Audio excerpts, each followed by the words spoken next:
आप देख रहे हो दैनिक स्टेट समाचार। मैं हूं बालकृष्ण शर्मा।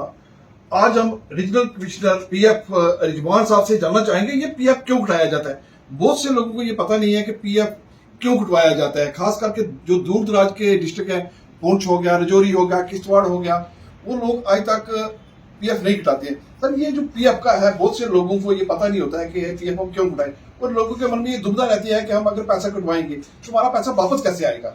देखिए, मैं आपको एक एग्जांपल आपके सामने, अभी एक पेंशनर आई रमता देवी मैडम, जो कि दुर्भाग्यवश उनके पति श्री बलदेव राज जी का असामयिक उनका देहांत हो गया, और जब डेथ हो गई तो ये पेंशन जारी हुई है 26/4/2021 से इनको पेंशन मिलेगी। इसका एरियर हम देंगे यहाँ से। डेथ हुई इनकी, और प्रोविडेंट फंड के मेंबर थे। इनकी जो रेंज थी सैलरी की, अधिकतम सीमा जो है 6,000 6,500 रुपए से ज़्यादा नहीं थी। चिंकल एंटरप्राइज नाम की कंपनी में काम करते थे, और लगभग 8 महीना काम किया। पीएफ कटा, पेंशन का पैसा भी कटता रहा। मृत्यु होने के उपरांत ये दावा हमारे पास आया, डेथ केस, जिसको कि हमारे कार्यालय ने निष्पादित करके, आज क्योंकि मंथ का एंड एक्चुअली 31 को हम लोग नॉर्मली ये बांटते हैं, आज ये पेंशनर को यहाँ बुलाया गया था उनको, और उनको ये पीपीओ सौंपा गया आपके सामने। कुल मिला के लगभग 3,000 रुपए पेंशन बनी, जबकि एवरेज वेतन जो था क्या था 6,000 रुपए। तो उसका 50% पेंशन है, लाइफ लॉन्ग रहेगी ये पेंशन। विधवा को जो पेंशन जाएगी 1,971 रुपए इनकी मैडम की पेंशन है, रमता देवी जी के। इनके 2 बच्चे हैं, रियांशिका और रियांश भगत। इन दोनों को 493 रुपए की पेंशन है। ये बच्चे दोनों अभी 3 साल के हैं। 3 साल के ये बच्चे हैं, तो ये जब तक 25 साल के नहीं हो जाते हैं तब तक इनको पेंशन, यानी अगले 22 साल तक ये 493 रुपए प्रति बच्चा पेंशन मिलती रहेगी, और 1,971 रुपए मैडम को मिलती रहेगी। तो पूरा परिवार को लगभग 3,000 रुपए ये अगले 22 साल तक मिलना है। उसके बाद विधवा की पेंशन 1,971 आगे भी कंटिन्यू रहेगी। ये एक इसका मैं आपको महत्व बता रहा हूँ पेंशन स्कीम का। जैसे कि सरकारी महकमे के लोगों को पेंशन मिलती है, वैसे ही प्राइवेट सेक्टर के लोग एंटाइटल्ड हैं पेंशन के लिए। साथ के साथ इंश्योरेंस का एक यहाँ पे लाभ दिया जाता है, जिसकी अधिकतम सीमा है 7 लाख रुपए। जैसे कुछ लोग ऐसे हैं जो होटल इंडस्ट्री हो गई, ठेके कंडक्टर हो गई, ये जो पीएफ नहीं करते, इनके साथ कैसे और कानून के हिसाब से इनके साथ कैसे निपटा जाता है। जो लोगों को पता चले कि कोई लोग काम करते हैं, उन्हें ये पता नहीं होता है कि हमारा पीएफ अगर नहीं काटते हैं तो वो बेचारे वहाँ पीएफ लुभाते नहीं है। देखिए, ऐसा है, एक तो मैं कर्मचारियों से भी ये कहूंगा कि वो हमसे जुड़ें। जिनका भी पीएफ नहीं कट रहा है वो डायरेक्टली मुझे अप्रोच कर सकते हैं थ्रू व्हाट्सएप नंबर 6006567 मैं रिपीट करूंगा 6006567 ये नंबर पूरा जम्मू कश्मीर और लद्दाख के कहीं के भी कर्मचारी, 22 जिलों के कर्मचारी इसके थ्रू अपना मैसेज हमें दे सकते हैं। इसके अलावा लैंडलाइन नंबर है जिसपे आप कॉल कर सकते हैं। नंबर है 3510-787। ये जम्मू का नंबर है। 091 लगा के आप 0191 इसका STD लगा के कॉल कर सकते हैं, हम डायरेक्टली उठा लेंगे। मैंने ये आपको बताना चाहूँगा कि एक निधि आपके निकट कार्यक्रम रिसेंटली उधमपुर में हुआ था, और यहाँ जम्मू में टाउन हॉल में भी हुआ। इससे पहले किश्तवाड़ में हमने किया हुआ है। एक कुपवाड़ा में बहुत अच्छा कार्यक्रम हुआ था। तो लगातार हर महीने हम कुछ जिलों में यहाँ पे ये कार्यक्रम करते हैं, और जब वहाँ पे लोग आते हैं इसका फॉलोअप होता है। तो प्रोग्राम से पहले जो हम फॉलोअप करते हैं तो बहुत से ठेकेदार हमारे पास आए।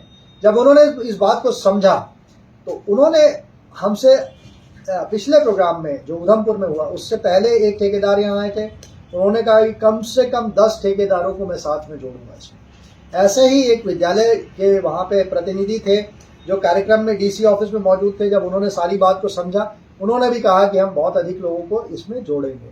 और इंडस्ट्री के लोग, चैम्बर ऑफ कॉमर्स के लोग वहाँ मौजूद थे, उनको भी जब इसके बारे में बताया गया, क्योंकि इसमें ये लॉ सोशल सिक्योरिटी से रिलेटेड है, तो इसके मेजर्स प्रोविजंस थोड़े से स्ट्रिंजेंट भी हैं कि अगर आदमी कोई वायलेट करता है, मान लिया किसी कर्मचारी का आपने पीएफ काटा और जमा नहीं किया, तो ये अमानत में खयानत का केस बनता है 406 409 IPC की धाराओं के तहत, जिसमें FIR हो सकती है एम्प्लॉयर के अगेंस्ट में। और अगर वो डिले कर रहे हैं, जो आज मैं पटनी टॉप के बहुत से कुछ लोग हैं, कुछ और भी अन्य जगहों के, खटरा के बहुत से लोग हैं, उनको भी हम लगातार फॉलोअप भी करते हैं, उनको बताते भी हैं। हमारा एक यहाँ कॉल सेंटर जैसा कॉन्सेप्ट भी है कि उस पर भी हम फॉलो अप करके बताते हैं। इसके बावजूद अगर लोग नहीं सुनते तो आने वाले समय में धारा 7A 7A होती है, उसके तहत हम कार्रवाई कर सकते हैं। इन सभी नियोक्ताओं के अगेंस्ट प्रोसिक्यूशन किया जा सकता है सेक्शन 14 में। जो लोग पैसा नहीं जमा कर रहे हैं या डिले कर रहे हैं, डिफॉल्ट कर रहे हैं, रिटर्न नहीं जमा करते हैं, तो डैमेजेस लगते हैं, आपने देखा होगा पेनल्टीज लगती हैं लेट जमा करने पे। तो मैं ये सभी से गुजारिश करूंगा आपके माध्यम से कि ये, क्योंकि आपने देखा ये एग्जाम्पल बलदेव राज जी के परिवार को हम पेंशन दे रहे हैं, उनकी वाइफ रमता देवी आज आपके सामने यहाँ पेंशन लेके गई हैं और लगभग 3,000 रुपये पेंशन मासिक है, जबकि सैलरी उनकी 6,000 थी। तो इस तरह के कर्मचारियों के लिए तो बहुत महत्वपूर्ण है ये सोशल सिक्योरिटी की schemes, pension scheme, insurance scheme और पीएफ स्कीम। 3 स्कीम्स को ईपीएफओ यहाँ पे उसकी सेवाएं दे रहा है। इंश्योरेंस का मैं ये भी बता दूं कि किसी कर्मचारी का यदि 1 साल तक लगातार पीएफ कट जाता है तो मिनिमम परिवार को 2.5 लाख रुपए का इंश्योरेंस गारंटीड है, तो वो मिलेगा।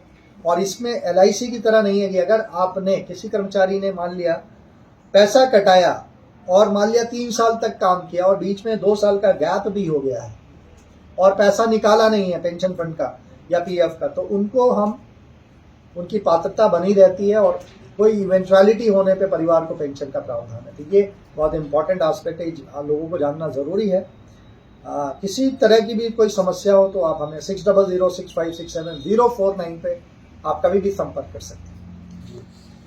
ये थे रीजनल कमिश्नर पीएफ रिजवान साहब, जिन्होंने कहा कि छोटी सी अमाउंट अगर आप 1,000 रुपया कटवा रहे हो, तो आज जिस तरह इन्होंने एक मिसाल दी है कि एक जिस बंदे की डेथ हो गया उनका 5,000 रुपया कटा दे, लेकिन उन्हें जो पेंशन है 3,000 रुपया पर मंथ लग चुकी है। 2 बच्चे हैं, उनकी भी लग चुकी है, जो उनकी मदर है उसकी भी लग चुकी है। और उसने खुद यहाँ कहा है कि मैं अब जॉब कर रही हूँ, मुझे 7,000 रुपया पर मंथ भी मिल रहा है। ऐसा नहीं है, अगर उसकी जॉब लग जाती है तो उसकी पेंशन कैसा, किसी की अगर जॉब लग जाती है, प्राइवेट वर्क करता है, क्या उसकी पेंशन कटेगी? बिल्कुल पेंशन मिलती रहेगी। वो अगर जॉब कर रही वो पैसा वो अलग से लेंगी अपनी सैलरी का, ये पेंशन लगातार कंटिन्यू रहेगी। इसमें जॉब लगने से कोई मतलब नहीं है और ये तो उनका राइट है। लाइफ लॉन्ग पेंशन मिलेगी इनको, ये मैडम को, रमता देवी जी। जिस तरह इन्होंने कहा है कि रमता देवी जी को लाइफ टाइम तक ये पेंशन मिलेगी, ऐसा नहीं है अगर वो प्राइवेट जॉब करते हैं तो पेंशन कट जाएगी, ऐसा नहीं है बिल्कुल। और बहुत छोटी सी अमाउंट कटा के आप अपनी जो लाइफ है उसको कर सकते हैं।